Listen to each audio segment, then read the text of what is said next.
कल की कैबिनेट में संविदा कर्मचारियों के तमाम मांगों पर जो मुख्यमंत्री महोदय खुद अपने मुख से ऐलान किए थे उससे भी मुकर गए और अपने कैबिनेट में उन्होंने संविदा कर्मचारियों के मांगों पर मुहर नहीं लगाया। उसके बाद संविदा कर्मचारियों में हताश और निराश देखने को दिख रहा है। सबसे पहले आप लोगों को बताना चाहेंगे कि संविदा कर्मचारियों के एक कैबिनेट से अगर जीत नहीं मिली, इसका मतलब ये नहीं कि संविदा कर्मचारी अपना लड़ाई लड़ना छोड़ देंगे।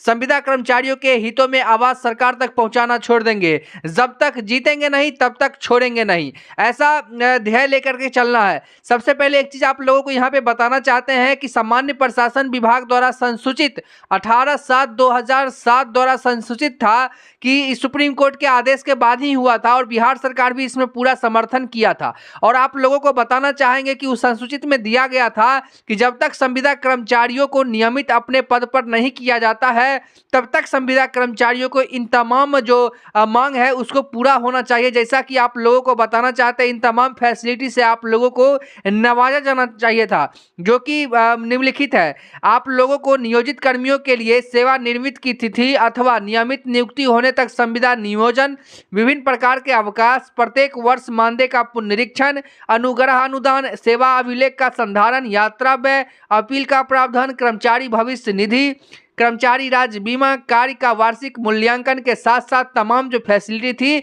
जब तक आप लोगों को नियमित नहीं किया जाता है इन सभी तमाम फैसिलिटी से आप लोगों को सरकार जो है नवाजने की ये प्रावधान थी। जब अपने वादों से सरकार मुकर जाती है, सामान्य प्रशासन विभाग 2401 ज्ञापन के संख्या के साथ इस पत्र को रिलीज किया था, तो फिर ये सरकार क्यों नहीं लागू की? ये जो है संविदा कर्मचारियों का अपना हक है। जो सरकार इस तरह की कानून बनाई थी कि हर साल जो है मानदेय में 5% पुनरीक्षण होगा, हर साल जो महंगाई जो भत्ता होगी उसके हिसाब से 5% का पुनरीक्षण होगा, फिर क्यों नहीं हो रहा? मुख्यमंत्री महोदय कुछ दिन पहले 7 नवंबर को भी अनाउंसमेंट किए थे कि तमाम वर्ग के संविदा कर्मचारियों को जो है अभी मौजूदा समय में जो भी मतलब वो रखते हैं अपनी कैपेबिलिटी मानदेय की, वो उनको मिलेगा। नियमित सरकार नहीं कर रही है, सरकार के पास बजट नहीं है, सरकार की प्रॉब्लम है। लेकिन सरकार हर बार चुनाव जीतने को जीत जाती है तमाम ऐसे वादे करके, और फिर जो है सरकार क्या दिखाती है? तो लॉलीपॉप। अब आपको यहाँ पे हम बताना चाहते हैं कि बिहार के माननीय मुख्यमंत्री महोदय खुद अपने मुख से ऐलान किए। सत्ता में उप मुख्यमंत्री स्वास्थ्य मंत्री तेजस्वी यादव हैं, वो अपने मुख से खुद ऐलान किए थे कि तमाम वर्ग के संविदा कर्मचारियों को मानदेय को दोगुना करेंगे, डोमिसाइल कानून लाएंगे, सभी चीज को हटा देंगे। लेकिन जब समय नजदीक आ रहा है तो संविदा कर्मचारियों के साथ खेल खेला जा रहा है। लेकिन आप लोग घबराए नहीं, तमाम संविदा कर्मचारियों के हितों में चुनाव से पहले होगा तो होगा। आप लोगों को बताना चाहते हैं कि जिन राज्यों में संविदा कर्मचारियों की बात नहीं मानी गई वहां पे सरकार को मुंह के बल गिरना पड़ा है, और बिहार सरकार को भी इससे सीख मिल जाएगी अगर बिहार सरकार संविदा कर्मचारियों को लेकर कुछ ऐलान नहीं करती है। तो आप लोगों को बताना चाहेंगे कि बिहार बजट भी नजदीक है, और बिहार बजट में जो है आप लोगों के हितों में जो है कुछ ऐलान देखने को मिलेगा,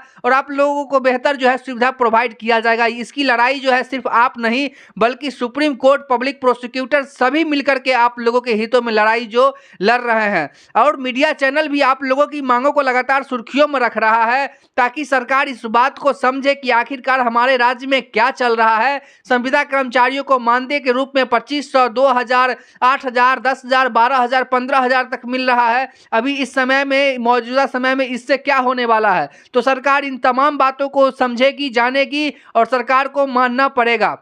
देखिए, शिक्षा विभाग को लेकर के भी सरकार ने जारी किया, नियोजित वो लोग भी संविदा पर थे, लेकिन 3,75,000 शिक्षकों को जब सरकार नियमित कर सकती है तो 4 लाख संविदा कर्मचारियों को क्यों नहीं कर सकती है? तो आप लोगों को पॉजिटिव रहना है और पॉजिटिव रह करके लड़ाई को लड़ना है, और आप लोगों के लड़ाई में हम लोग हमेशा आप लोगों के साथ हैं। हर समय आप लोगों के आवाज को बुलंद रखने में तमाम न्यूज चैनल आप लोगों के साथ है, तो हम लोग उठाने का काम करेंगे और आप लोगों के हितों में जल्द से जल्द आप लोगों को सफलता मिले, इसको लेकर के हम लोग जो है लगातार अग्रसर काम कर रहे हैं। और सरकार ने जो ये नोटिस जारी किया है और सरकार के जो सरकार ने अनाउंसमेंट किया है उसके भी और यदि प्रूफ हमारे पास है, तो सरकार से वार्तालाप जब होगी तो सरकार को सभी ऐसे एविडेंस को दिखाया जाएगा ताकि सरकार आप लोगों के हितों में जल्द से जल्द फैसला ले सके। तो आप लोग घबराए नहीं, एक ही चीज से आगे बढ़ना है कि पॉजिटिव रहना है और एक कैबिनेट से हताश निराश ना हो।